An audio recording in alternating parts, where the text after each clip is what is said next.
Let's talk about love. Let's talk about who's in. Think about this. When is the last time that you found yourself writing a love poem at work? About work? Huh? I know. Honestly, look, in this industry, I didn't think it was possible either. I didn't. I will be the first to admit I was with you. And I don't mean the policy writers and providers, informers and insiders, you. I mean the real people sitting there wearing mortality beneath your suits and ties.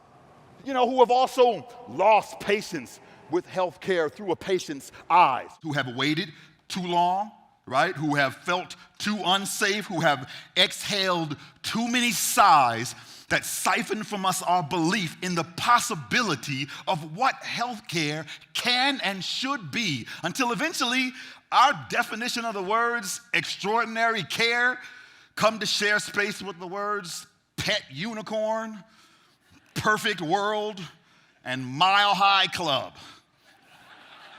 Cute ideas. Probably not gonna happen.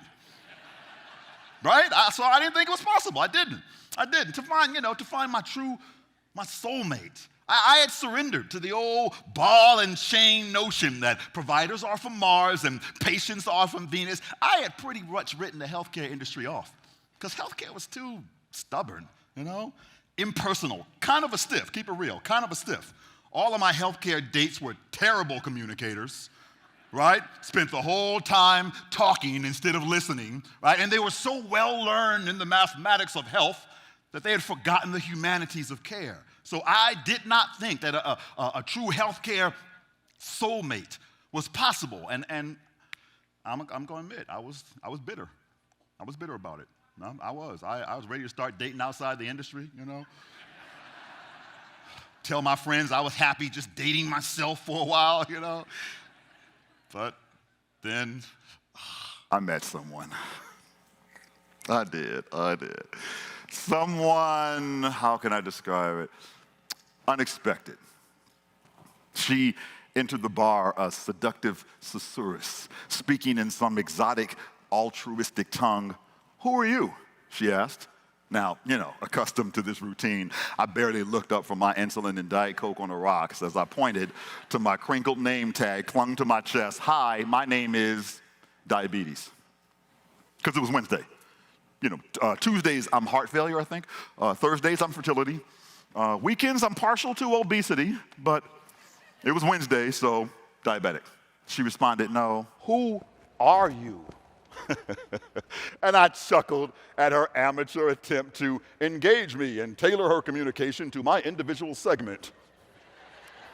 So I indulged, just enough to call her bluff. I told her that I am diabetic, asthmatic, anemic, epileptic, and occasionally neurotic. I have carpal tunnel, cavities, colitis, cancer, a curious mole on my left foot. I got high blood pressure, low blood sugar, high cholesterol, low iron, a high-pitched ringing in my ears. "No one hears that?" "Stop," she said, sliding her outstretched finger along a dried tear that had rivered the lines of my cheeks many hardships ago, and said, "Who are you?"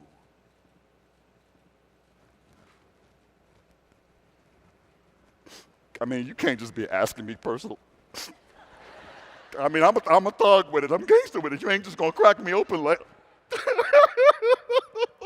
You got me. No, I exposed to her everything, the fragile, ugly of my every hurt, every atrophy that was rendering all of my possibilities inert. And in that moment, she did something, unexpected. She leaned forward. She fastened her eyes to mine and whispered me, "Beautiful. You are beautiful." She reached out, placed her palm in mine, and stilled the trembling. She held her arms out to hug, I'm coming in for it, big dog, to hug her chest against mine, but leaned to the right so that we met at the heart Huh? And then she performed a quiet miracle, the world's first soul transfusion, breaking off a sliver of her soul and placing it into my bloodstream until it dissolved on my breast, and I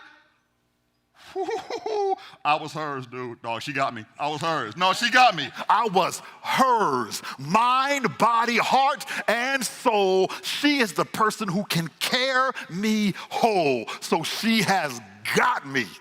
She got your boy, dog. She did. I'm whoosh, all right?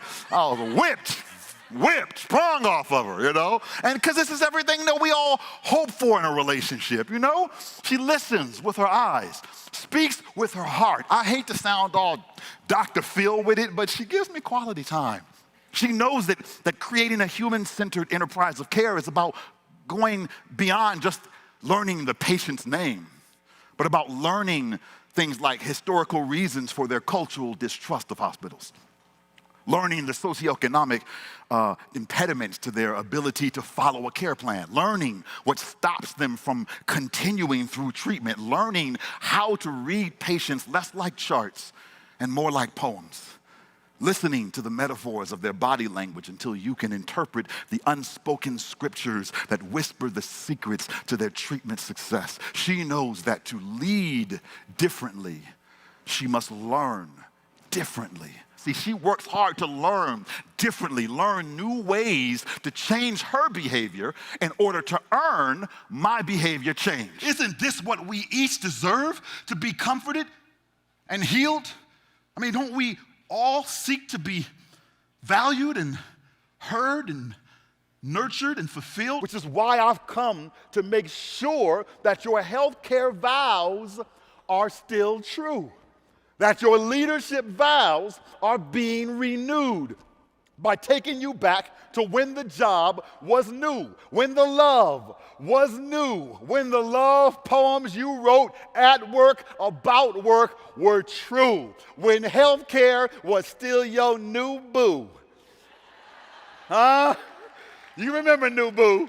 Don't act like you don't remember. Some of y'all got a new boo right now. For some of y'all, it's been decades, but we're going to go back there. Let today be the day that you proudly reaffirm your love affair with healthcare. Let today be the day that you begin sharing with each other the love poems you write at work about work. Health is a basic human right that should be accessible to all.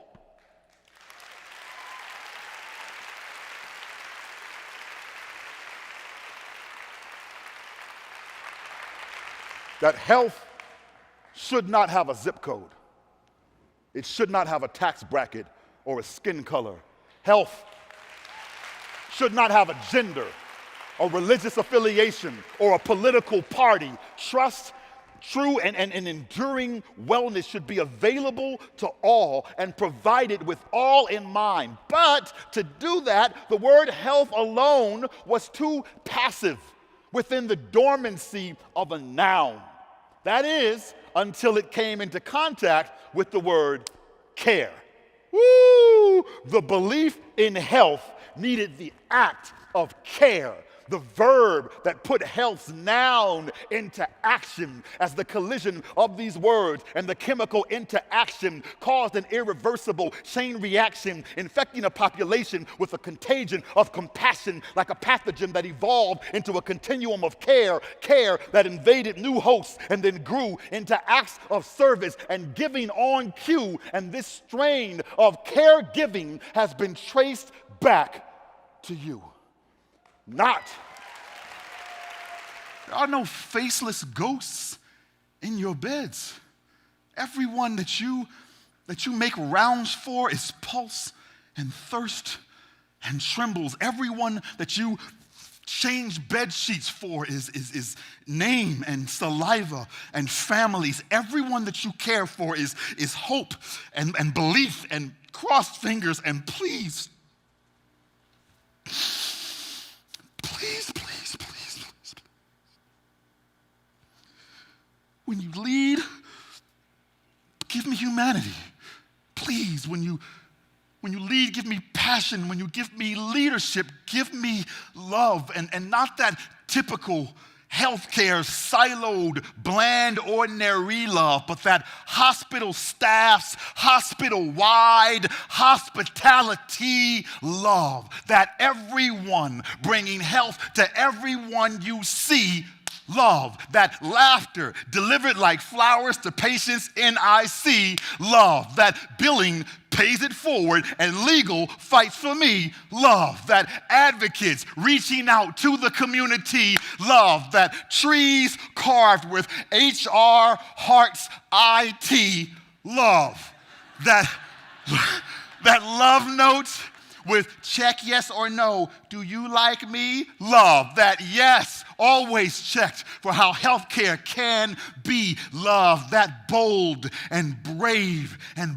bursting with possibility. Love, that I ain't afraid to start the day with a little poetry. Love. Thank you so much. Oh, I appreciate you. Thank you for the work that you do.